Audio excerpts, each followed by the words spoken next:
Let me start with you, Professor Mutembe. We clearly understand that UNESCO declared 7th of July every year to be the World Kiswahili Language Day. Kindly tell us, this decision actually made Kiswahili to be the first language to receive such a global recognition. Now, what does this achievement mean to Africa's languages and African identity in general? Yes, thank you very much for this question. First and foremost, the language, the decision elevates the status of African languages. So from that kind of a decision, now we see African languages as equal platform, equal footing with other international languages. So Swahili being elevated to have its own international day, it means a lot to not only to Tanzanians or to East Africans, but also to all Africans in general, saying that we have now a language that can be equal in science, in technology, in social and economic aspects as other languages have. So yeah, it is something that we have to look back and say, well, this is something we should be happy and we should cherish. Indeed. Do you think this was the vision that maybe founding father of the nation, Tanzania, and the founding fathers of Africa had envisioned, to see Kiswahili one day being a language that will be globally recognized? I think that was indeed their vision. Thinking on Pan-African framework, there was a time when Kwame Nkrumah had agreed with Mwalimu Nyerere that Swahili one day will be the language of Africa. And that's why actually Kwame Nkrumah chose Swahili as to be the first language to be taught in Ghana. And for your information, Ghana became the first country in Africa to teach Swahili at the university level in 1964, well ahead before even Tanzania. Of course, they had this vision that one day we have to have, in order to realize the Pan-Africanism movement, we have to have one language that unites us all. Yeah. Thank you so much, Professor. Let me go to Dr. Tendo. Dr. Tendo, what do you think about this decision? Which status has it positioned Kiswahili? As Professor has explained, it has indeed elevated Kiswahili. But what about your perspective? Thank you so much. For starters, whereas we appreciate UNESCO for that decision, but for far too long, we have embraced foreign languages and celebrated them. So as a Before you continue, yes. Here in Tanzania, for instance, if you hear someone speaking English, it was like, oh my, you are educated, you're up there. But now Kiswahili is there. So where I sit, I strongly believe that the decision by UNESCO is a welcome idea, but African leaders, we the Africans, needed to have done much more going forward, because when our leaders go to the US for the UN General Assembly, we have seen them over these years speak English, French, and these other languages that are internationally recognized. Where does that leave Africa as a continent? 55 states failing to come up with a single language of identity. Whatever narrative we may want to come up with, without a common language of identity, we cannot talk about the independence of partner states and the continent. So it's right about time that right now we can proudly say that Swahili language has gotten global recognition. But at the same time, the leadership of the African Union also saw it fit that we cannot continue to speak English, continue with French, Portuguese, Arabic, and all that, minus an African language.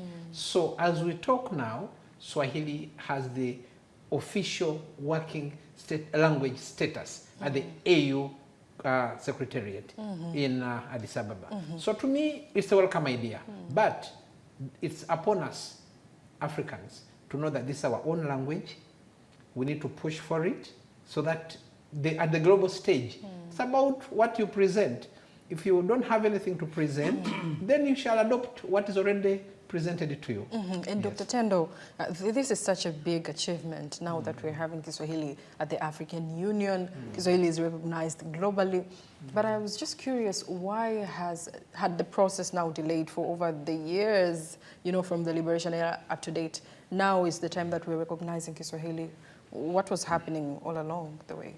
I think, by and large, the disunity within Africa. You know, in my view, we don't need UNESCO or United Nations to approve this language. This is an African language of identity. Much as the narrative out there is that anything European, anything from the West, we value it, as you said. But we don't need, honestly speaking, it shouldn't be UNESCO dictating that this is an international language for Swahili. Why? This is an African language. 55 countries. Our leadership on the continent have by now agreed that we cannot push for any agenda without a common language. But if I can chip in there, Yes, Professor. Historically, when the current AU was being formed as Organization of African Unity, OAU, way back in 1963, they had decided that it will come a day when an African language will be used. 1963 will be used in the meetings and official sitting of the OAU then. It didn't happen until 2004, when the former president of Mozambique, for the first time, announced and ceremoniously, you know, suddenly saying, I want to speak Portuguese. You know, I want to speak, give my speech in Swahili. In Swahili? And yes, in Swahili. And he started using Swahili right there. And people are saying, no, wait, I say, yeah, go back to the charter. Yeah, sure. We said in 1963. So it's high time. So it was from 2004 when the then chairman Chisano, the president of Mozambique, he decided that we have to work a talk.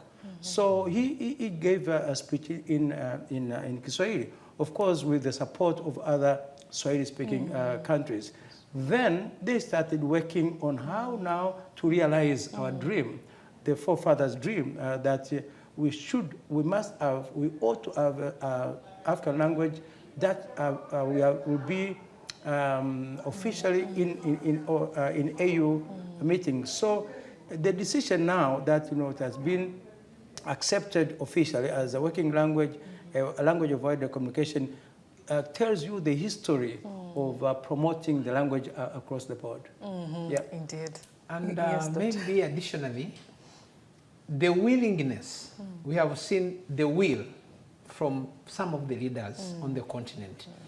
You know, it's a big challenge to us, we'll get to that later, that whereas we want to promote the adoption and the domestication of this language on the continent, we have a challenge at strategic level.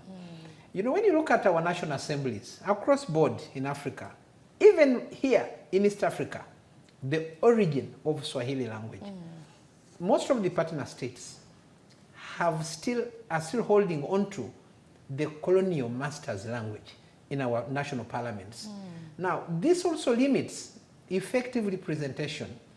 When you look at our members of parliament from Uganda, from Kenya, from South Sudan, these are partner states of East Africa. Yes, it becomes increasingly hard for them to effectively deliver the challenges of the constituencies they represent in parliament, because you are conditioning them to get on the floor of parliament and make their presentations in English. If you looked at the model parliament of Tanzania, where a member of parliament representing Arusha, representing Dar es Salaam as a constituency, gets on the floor of parliament, has an opportunity to air out the challenges of the constituency he or she represents in Swahili. So there you are not limiting someone from expressing the concerns effectively. And I want on this note to thank Her Excellency, Mama Samia Suluhu Hassan. I always attend the African Union Heads of State Summit in Addis Ababa, but equally the EAC Heads of State Summit in Arusha. It's now evident in the past 1 or 2 years when she gets an opportunity now to give her speech, she's now intentional. Dr. Samia Suluhu Hassan has been intentional now, giving her speech in Swahili. I've seen that this year, this year in Addis Ababa, equally this year when we were in Arusha for the EAC Heads of State Summit. We need people like her at strategic level to champion this. Why do we have leaders go to the UN General Assembly, they have to prepare and even rehearse their speeches because they're going to speak English at a UN platform? Whereas we would also go to UN General Assembly, get on the podium, give your speech in Swahili. Let them also use the gadgets for translation as opposed to what we have.